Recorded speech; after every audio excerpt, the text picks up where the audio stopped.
मैं और मान्या एक दूसरे से प्यार करते थे।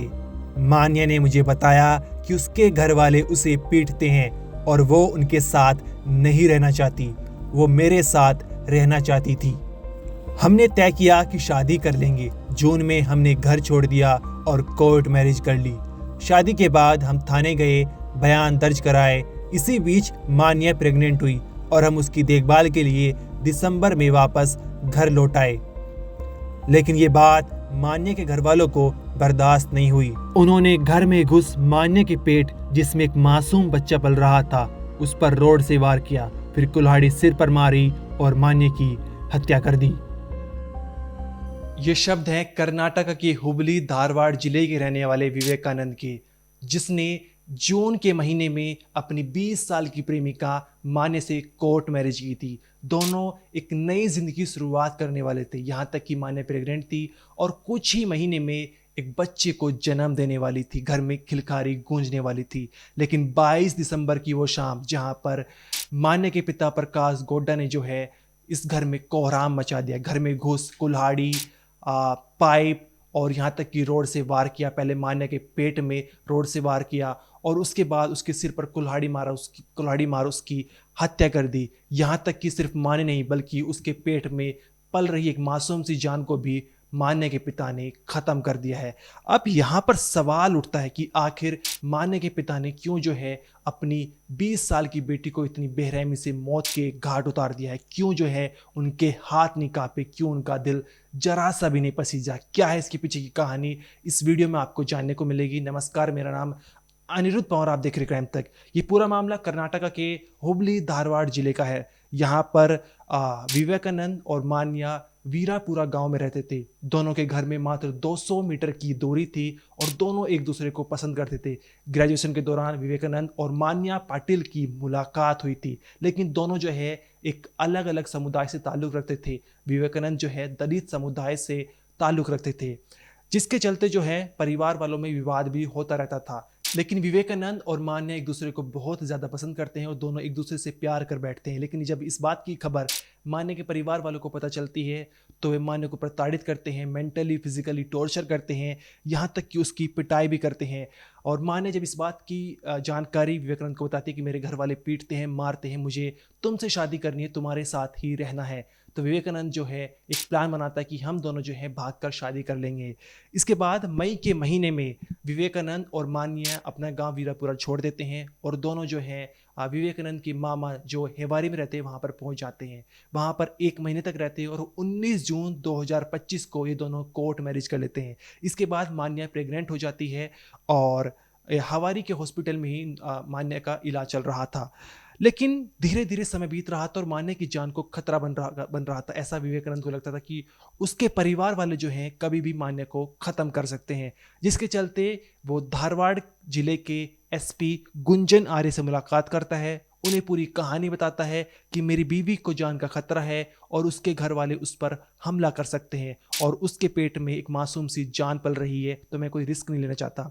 इसके चलते एसपी गुंजन आर्य हैं जो विवेकानंद को भरोसा दिलाते हैं और धारवाड़ पुलिस स्टेशन में जो है दोनों परिवारों की जो है आपस में मुलाकात कराते हैं, जहां पर मान्या के पिता जो है प्रकाश गोड्डा, वो कहते हैं कि मैं अपनी बेटी का चेहरा नहीं देखना चाहता। वो मेरे लिए उसी दिन मर चुकी थी जिस दिन वो एक दलित समुदाय के लड़के के साथ भाग गई थी। मैं उसका चेहरा अब नहीं देखना चाहता। इसके बाद जो है पुलिस ने भरोसा दिलाया और विवेकानंद जो है पुलिस के अनुसार 8 दिसंबर 2025 को दोबारा से अपनी बीवी के साथ, जो पहले प्रेमिका थी अब वो बीवी हो चुकी है, दोबारा से जो है वीरापुरा गांव में आ गई थी। यहाँ पर विवेकानंद के परिवार ने जो है मान्या को अपनाया बहू के रूप में और परिवार जो है साथ रह रहा था।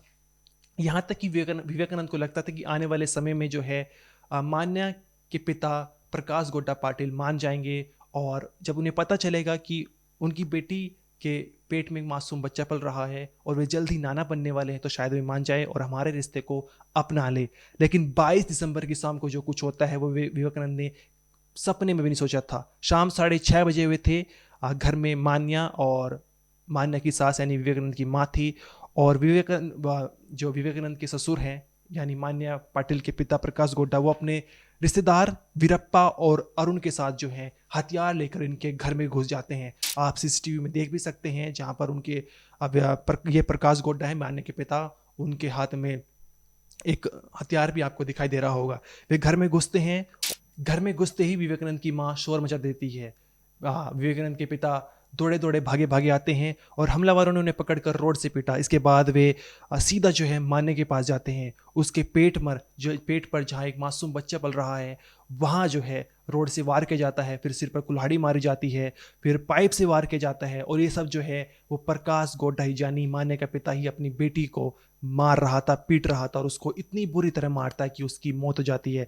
और जब उन्हें लगता है कि अब जो है बिल्कुल एक बेसुध हो जाती है और कि अब इसमें जान नहीं बची है, तो वे वहाँ से सभी फरार हो जाते हैं। इसके बाद विवेकानंद जो है वो तुरंत अस्पताल में भर्ती कराता है मान्य को, और शाम के 9:30 बजे 22 दिसंबर को जो है मान्य दम तोड़ देती है, उसकी मौत हो जाती है। इसके बाद एसपी गुंजन आर्य जो है हुबली रूरल थाने के सच्चो मुर्गेश के साथ हॉस्पिटल पहुंचे। वहां पर पूरी जानकारी दी मामले की। आसपास की सीसीटीवी फुटेज देखिए, जहां पर आप सीसीटीवी फुटेज में देख भी सकते हैं कि प्रकाश गोड्डा जो है वो उनके घर में घुसते हुए दिखाई दे रहे हैं, मारपीट कर रहे हैं। और तमाम टीमें बनाई और जल्द से जल्द जो 3 आरोपियों को जो है वो गिरफ्तार कर लिया, जिसमें मान्य के पिता प्रकाश गोड्डा हैं, रिश्तेदार हैं वीरप्पा और अरुण, और साथ ही कुल 15 लोगों पर एफआईआर दर्ज किए कि इतने सारे लोग जो हैं वो इस घर में घुसे थे, मारपीट कर रहे थे। उनके हाथों में जो थे लोहे की रोड जैसे हथियार, पाइप और यहाँ तक कि कुल्हाड़ी थे। उन वे पूरा जो है मन बनाकर आए थे। यहाँ तक कि एक आरोपी के पास जो है पेट्रोल भी मिला था, यानी उनका इरादा ये था कि मान्य को मारने के बाद जो है इस घर को जला देंगे, यानी कोई भी जिंदा नहीं बचेगा। लेकिन उनका ये प्लान फेल हो जाता है और विवेकानंद मान्य को तुरंत हॉस्पिटल ले जाते हैं, वहाँ उसकी मौत हो जाती है। फोरेंसिक जांच की जा रही है और तमाम टेक्निकल माध्यम की जांच की जा रही है। अभी तक इस मामले में 3 जो है आरोपी वो गिरफ्तार कर लिए गए हैं। जांच में सामने निकल कर आया है कि मान्य के सिर, पेट और घाव पर बहुत ही गंभीर घाव थे, जिससे पता चलता है कि उनका सीधा सीधा मकसद ये था कि मान्य के पेट में पल रहा बच्चा वो किसी तरह से मर जाए। साथ ही हम आपको बता दें कि मान्य की सास यानी विवेकानंद की माँ और विवेकानंद के पिता की नाजुक जो हालत है बहुत ही नाजुक है। दोनों का अस्पताल में इलाज चल रहा है कर्नाटक मेडिकल सेंटर में। और साथ ही 23 दिसंबर को धारवाड़ की डिप्टी कमिश्नर दिव्या प्रभु ने विवेकानंद के पिता से मुलाकात की और उन्हें 5 लाख रुपए का जो चेक सौंपा कि किसी तरह उनकी मदद हो पाए। लेकिन उनके जीवन से जो एक तरह से कहें कि विवेकानंद की जो पत्नी गई है, उसकी भरपाई कोई नहीं कर पाएगा। यहाँ पर विवेकानंद और 20 साल की उसकी प्रेमिका जो पत्नी बन चुकी थी मान्य, एक नई जिंदगी की शुरुआत कर रहे थे। वे परिवार से दूर रहते थे, बस उन्हें खतरा था कि कभी उन पर हमला भी हो सकता है। इसके लिए उन्होंने पुलिस को एक तरह से चेतावनी क्या कह रहे, मतलब कि चेताया था कि हम पर हमला हो सकता है। लेकिन उसके बावजूद 22 दिसंबर की शाम को जो कुछ होता है वो दिल को झकझोर कर देता है। इस मामले को लेकर आपका जो भी कहना है कमेंट सेक्शन में जरूर बताइए। इस वीडियो में आप देखते रहिए क्राइम तक।